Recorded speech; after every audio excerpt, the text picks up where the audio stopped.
So yesterday we talked a little bit about the differences between happiness and contentment. And we talked about how often, almost all the time, when people think they're talking about happiness, what they're actually referring to is contentment, and how contentment is much more consistent. It lies beneath all of these surface emotions that we experience day to day, and how a person can either be experiencing a foundation of contentment, or they can be experiencing a foundation of great discontent. And so, picking up today's conversation, what I wanted to talk about was people not even knowing that they're not happy, that is to say, content. I see this all the time on social media. There was one person in particular I saw here recently. I happen to know the turmoil and the strife that this family experiences on a regular basis, just how disordered the whole family is.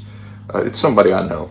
It's not a last symptom person. It's not somebody that follows my work or anything like that. What stood out to me is that in all of the pictures on her social media, she's there with her kids, and they're all pretending to be overwhelmingly happy. All of the pictures are of, joyful family things that you expect to see from healthy families. They're pretending to be happy. They're presenting almost like a Hollywood type illusion to the world that they're happy because they believe that that's what you do. They're playing a role of happiness.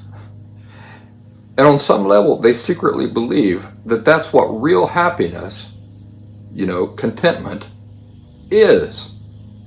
That it's just people pretending to be happy. These sorts of people, either knowingly, what I'm trying to say is either consciously or unconsciously, they believe on some level that that's what real happiness is. It's just people pretending to be happy. They don't know the difference between pretending to be happy and actually being happy. But I happen to know just how disordered the family is. And what is the only reason that a family is disordered?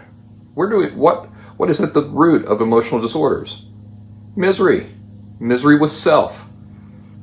The way that they perceive themselves and their worth. That's where all the misery comes from. So, you got a family, they're miserable as individuals, and because of this, they're miserable as a family. People not knowing that they're not happy. And it kind of sticks out, these sorts of things kind of stick out to me like a sore thumb these days, because I used to be that guy. I grew up in exactly that type of family. When I was growing up in my family, I thought we were a happy family. I thought that my family was the model of what happy families are. But here's the thing, and it's what makes my work really difficult sometimes when I'm talking to other people. It's that you just don't know what you've never had your eyes opened to before. You don't know what you don't know. Things that you've never had anything to contrast your norms with.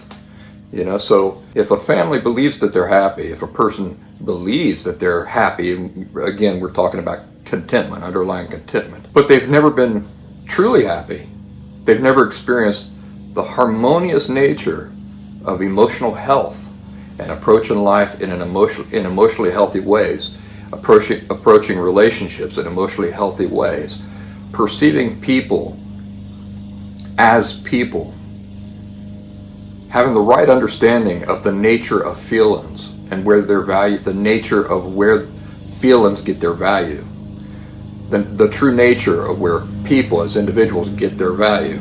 My neighbor is mowing grass right outside my window at 9 o'clock at night. So I'd like to kind of go out there and beat her over the head with her riding lawnmower, but I won't do that. See, I'm content, but right now I'm not happy.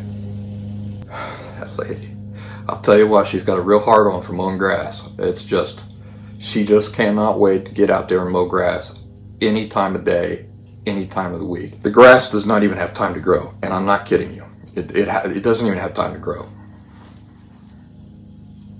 So anyway, what I was saying was that my work can be very difficult because people don't know what they don't know. They've never had a healthy standard to contrast their lives with. It's true that all families bicker, and all families have friction. This is quite different than families who are inherently disordered in just the very nature of the way that they view themselves, they view feelings, they view relationships, and the way that they understand how relationships are supposed to work, where value comes from, where the value of feelings comes from, the very nature of what that is, the very nature of the value of people and what that is, and how that affects the way that you interact with other people. That's a disordered family. That's a whole different thing than just the natural friction that occurs in all families. So, people not knowing that they're not happy, or that is to say, content. Very strange phenomenon. And when you're trying to talk to a person, you're trying to help a person who is trying to recover from an emotional disorder or to escape emotional unhealth, it can be difficult to try to convince them you're not happy, you're not content, when they're saying, oh, of course I am, of course I'm content. And here I have to say, you think you are, but it's only because you've had nothing to contrast your norms with, your understanding of the world with. It's so much better when a person is healthy and they're understanding the very subtle natures of things like relationships, feelings, the nature of worth.